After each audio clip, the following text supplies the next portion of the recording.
प्रयागराज में महाकुंभ मेला के दौरान भारी उत्साह देखा जा रहा है। संगम नगरी में साधु संतों और श्रद्धालुओं की भीड़ इस समय उमड़ रही है और लाखों लोग पवित्र संगम में डुबकी लगाने के लिए पहुंचे हैं। अब तक 52 करोड़ से अधिक श्रद्धालुओं ने स्नान किया है। मेला क्षेत्र में सुरक्षा और स्वच्छता के कड़े इंतजाम किए गए हैं ताकि श्रद्धालुओं को कोई भी परेशानी ना हो। साधु संतों ने भी इस अवसर पर धार्मिक अनुष्ठान किए और भक्तों को आशीर्वाद दिया। प्रशासन द्वारा मेले के दौरान यातायात और स्वास्थ्य व्यवस्थाओं पर विशेष ध्यान दिया जा रहा है और यहाँ पर जो तमाम श्रद्धालु पहुंच रहे हैं वो भी लगातार यहाँ की व्यवस्थाओं की जो है सराहना करते हुए नजर आ रहे हैं, क्योंकि घाटों पर जो बैरिगेटिंग्स की व्यवस्था की गई, तटरक्षक वहां पर तैनात किए गए, कोई भी ऐसी अव्यवस्था ना होने पाए इसका खासा ध्यान प्रशासन की ओर से रखा जा रहा है। और जिस तरीके का अपार सैलाब इस समय उमड़ रहा है, जैसे कि आप तस्वीरों में भी देख सकते हैं, अब तक का आंकड़ा जो है 52 करोड़ से भी ज्यादा श्रद्धालुओं ने आस्था की डुबकी लगा ली। 45 करोड़ का आंकड़ा इन 45 दिनों के लिए लगाया गया था, लेकिन अभी भी कई दिन शेष है और पहले ही आप 45 छोड़ दीजिए, 50 का आंकड़ा, करोड़ का आंकड़ा जो है वो पार हो चुका है। 52 करोड़ श्रद्धालुओं ने अब तक आस्था की डुबकी लगा ली है। और इस बीच हमारे साथ हमारे संवाददाता राघवेंद्र मिश्रा जुड़ गए हैं ज्यादा जानकारी के साथ प्रयागराज से। राघवेंद्र, अब तक पूरा आंकड़ा जो है 45 छोड़िए, 50 भी छोड़ दीजिए, 52 करोड़ के पार पहुंच चुका है आंकड़ा, जो अपने आप में एक नया कीर्तिमान है। फिलहाल क्या कुछ वहां पर माहौल बना हुआ है प्रयागराज में?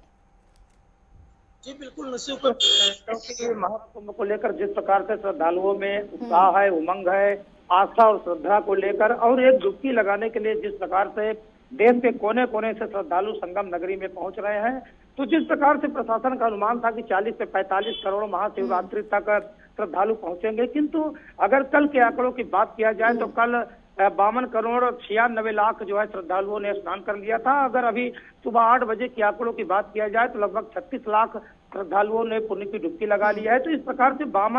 53 करोड़ से अधिक श्रद्धालुओं ने अभी तक पुण्य की डुबकी लगा ली है और ये सिलसिला शाम तक चलेगा, देर रात तक चलेगा और लगातार चल रहा है। ये देखा जा रहा है कि कल परसों जो शनिवार और रविवार जो वीकेंड डे था, उस दिन भारी संख्या में भीड़ उमड़ी, संगम क्षेत्र में उमड़ी, संगम नोद पर उमड़ी, किंतु श्रद्धालुओं की संख्या को देखते हुए आज भी श्रद्धालुओं का जिस प्रकार से तांता लगा हुआ है, जिस प्रकार से रेला लगा हुआ है, एक जन सैलाब उमड़ा हुआ है त्रिवेणी में डुबकी लगाने के लिए, तो आज भी मेला प्रशासन ने आज के दिन को भी, सोमवार को भी नो व्हीकल जोन पूरी तरह से घोषित कर दिया गया है और यातायात प्रबंध को लेकर सर्कुलर जारी कर दिया गया है, एडवाइजरी जारी कर दिया गया है कि 26 फरवरी तक जिस प्रकार से श्रद्धालुओं की भीड़ बढ़ रही है, संगम क्षेत्र में बढ़ रही है, पुण्य की डुबकी लगाने के लिए लोगों की बढ़ रही है, तो उनको यातायात किसी प्रकार से बाधित ना हो, सुरक्षित जो है संगम नोद पर पहुंचे, त्रिवेणी में स्नान करें और सारी व्यवस्थाएं मुहैया कराई जाए। तो इसी क्रम में अगर देखा जाए तो प्रयागराज से थोड़ा सा मैं बाहर खड़ा हूँ, यहाँ पर मैं दिखाना चाहूंगा, अपने दर्शकों को दिखाना चाहूंगा कि ये स्थल है जहां पर ये बस जो छत्तीसगढ़ से आती है, राजस्थान से आती है, मध्य प्रदेश से आती है, सतना से आती है या अन्य जिलों से आती है, तो ये पार्किंग अस्थायी पार्किंग स्थल बनाए गए हैं, क्योंकि माघ मेला क्षेत्र के आसपास जो 36 पार्किंग स्थल बनाए गए थे वो पूरी तरह से भर चुके हैं। इतना ज्यादा जो है मेले में श्रद्धालुओं का आगमन हो रहा है। यहीं पर जो बाहरी बसें हैं, जो प्राइवेट बसें हैं, उनको यहीं पर रोका जाता है, यहीं पर श्रद्धालुओं को उतारा जाता है। उसके पश्चात प्रशासन की एक व्यवस्था यहीं से शटल बसों के माध्यम से उनको संगम नगरी तक भेजा जाता है, जहां पर वो पुण्य की डुबकी लगाते हैं, स्नान करते हैं, आराम से स्नान करने के पश्चात पुनः उनको वहां से शटल बसों से लाया जाता है और यही पार्किंग स्थल पर उनको उनकी गाड़ियों में बैठाकर सीधा उनके गंतव्य स्थल तक रवाना किया जाता है। ये हाईवे है, यहाँ से लगभग 30 किलोमीटर तक संगम का क्षेत्र है, यहीं से रूट डाइवर्जन कर दिया गया है, क्योंकि भारी भीड़ को देखते हुए ये प्रशासन का अनुमान है कि अगर वाहनों की एंट्री अगर बंद होगी तो श्रद्धालुओं को आराम से सुविधा मिलेगी स्नान करने के लिए। इसीलिए प्रशासन ने पूरी चुस्त दुरुस्त व्यवस्थाएं रखी हैं। और अगर बात किया जाए रेलवे स्टेशनों की या पार्किंग स्थलों की, तो रेलवे स्टेशन भी पूरी तरह से इमरजेंसी प्लान प्रशासन ने लागू कर दिया है। जितने भी प्रयागराज के आसपास स्टेशन है, रेलवे स्टेशन है, वहां पर सुविधाएं तो 13 जनवरी से ही पूरी तरह से मुस्तैद की गई है, किंतु ये दिल्ली की घटना होने के पश्चात पूरा अलर्ट मोड पर है, रेलवे प्रशासन भी अलर्ट मोड पर है और जगह जगह जो स्टेशन बनाए गए हैं, चिवकी स्टेशन हो या नैनी स्टेशन हो अथवा फाफामाऊ स्टेशन हो, सुबेदारगंज स्टेशन हो, जितने भी आज स्टेशन है उनको पूरी तरह से एकल मार्ग से लेके निकासी के मार्ग से लेके या जिन लोगों का जो है जो अनारक्षित टिकट हैं या जो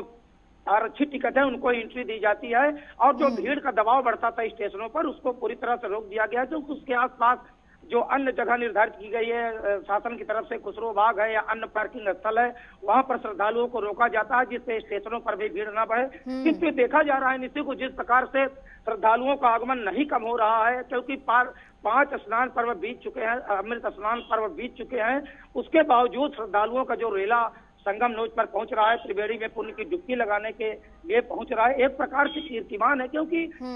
ये मस्तिष्क में लोगों के, श्रद्धालुओं के बस गया है कि कुंभ नहा के आना है, चाहे बच्चे हों, चाहे बुजुर्ग हों, चाहे महिलाएं हों, चाहे जो व्यक्ति हों, कुंभ की डुबकी लगाने के लिए आतुर है, इसीलिए ना उनको थकान लगती है। तस्वीरें भी वहां से निकलकर सामने आ रही वो भी बेहद अद्भुत है, क्योंकि एक साथ सभी लोग जब आस्था की डुबकी लगाते हैं तो वो दृश्य अपने आप में बहुत ज्यादा अद्भुत और अलौकिक हो जाता है। इसी के साथ अब तक 30 से ज्यादा दिन बीत चुके हैं इस पूरे कार्यक्रम को लेकर, मेला को लेकर, तो इसका स्थानीय अर्थव्यवस्था पर क्या कुछ असर पड़ रहा है? जी बिल्कुल निशु जी, बिल्कुल जो है गंभीर सवाल है और समीचीन सवाल है, क्योंकि ये 2 महीने का ये क्रम जो देखा गया श्रद्धालुओं से, जिस प्रकार से पूरा शहर खचाखच भर जाता है, और जो आर्थिक स्थिति की अगर बात किया जाए, इकोनॉमिक व्यवस्था, हालांकि कुंभ की वजह से जो 3 लाख करोड़ का जो राजस्व की या अन्य माध्यमों से जो प्राप्ति हुई है वो तो राज्य सरकार को हुई है, वो अलग बात है। किंतु अगर स्थानीय निवासियों की बात किया जाए, प्रयागराज नगर वासियों की बात किया जाए, तो अर्थतंत्र पर उतना ज्यादा जो है प्रभाव नहीं पड़ा है। हालांकि लोगों को निकलने में, आसपास जाने में या अन्य सामग्री को दूसरे स्थान से लाने में थोड़ा दिक्कतों का सामना करना पड़ रहा है, क्योंकि इतनी ज्यादा श्रद्धालुओं की भीड़ है। इसलिए नो व्हीकल जोन के साथ साथ यातायात प्रबंध भी पूरी तरह से दुरुस्त कर दिया गया है। तो आर्थिक स्तर पर उनके घरेलू पक्ष की बात किया जाए तो घर के जो खर्चे हैं उस पर पूरी तरह से असर देखने को मिल रहा है, क्योंकि हर व्यापारी हो अथवा कोई किसान हो अथवा अन्य वर्ग का व्यक्ति हो, वो घर से बाहर नहीं निकल पा रहा है, क्योंकि उसको जाम की समस्या से जूझना पड़ रहा है। और जो उनके वाहन है, जो भी सामग्री लाते हैं उनके दुकानों तक पहुंचाते हैं या अन्य जो उपकरण है उनको पहुंचाते हैं, जिनका क्रय विक्रय करता है, वो भी रास्ते में वाहन फंसे रहते हैं, समय पर नहीं पहुंच पाते हैं। साथ ही साथ क्योंकि पूरा शहर जो प्रयागराज क्षेत्र है ये नगरी इलाका है, तो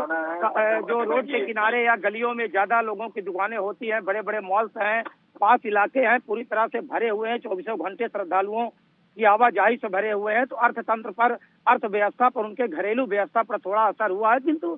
जो भी वहाँ पर दुकान लगाए हैं, चाहे छोटे व्यापारी हो, चाहे मध्यम व्यापारी हो, चाहे बड़े व्यापारी हो, उनको काफी मुनाफा भी हो रहा है, क्योंकि श्रद्धालुओं की संख्या को देखते हुए उनके सामान जो भी वहां पर विक्रय के लिए रखे गए हैं और वो पूरी तरह से समाप्त हो जा रहे हैं। तो सामग्री का जो अनुपात है, जो सामग्रियां वहां पर रखी गई हैं, इतनी मात्रा में श्रद्धालुओं की संख्या पहुंच रहे हैं कि पूरी तरह से खपत हो जाती है। अन्य जो सामग्रियां जो लाने का क्रम होता है उसमें थोड़ा बाधा पड़ती है। किंतु प्रयागराज की अगर अर्थव्यवस्था को बात किया जाए तो अर्थव्यवस्था काफी सुदृढ़ हुई है, काफी मजबूत हुई है। इस महाकुंभ ने प्रयागराज की आर्थिक स्थिति को और मजबूत किया है। हालांकि जो छोटे मोटे व्यापारी हैं उनको भी उतना असर नहीं पड़ा है, उनकी अर्थव्यवस्था पर भी उतना ज्यादा असर देखने को नहीं मिला है। किंतु जो सामग्रियों का आदान प्रदान है वो थोड़ा सा बाधित हुआ है, यातायात की व्यवस्था को लेकर और श्रद्धालुओं की बढ़ती संख्या को लेकर। बिल्कुल, जो वहां से तस्वीरें जैसे कि हम बार बार वो लगातार दर्शकों को दिखा रहे हैं और व्यवस्थाओं को लेकर जो जानकारी सामने आ रही है कि जिस तरीके से भीड़ बढ़ रही है, तो और ज्यादा संजीदा प्रशासन इसको लेकर होता जा रहा है, डायवर्जन किए जा रहे हैं, अस्थायी पार्किंग बनाई जा रही है। फिलहाल बहुत बहुत शुक्रिया राघवेंद्र हमारे साथ जुड़ने के लिए और तमाम जानकारी हमारे साथ साझा करने के लिए।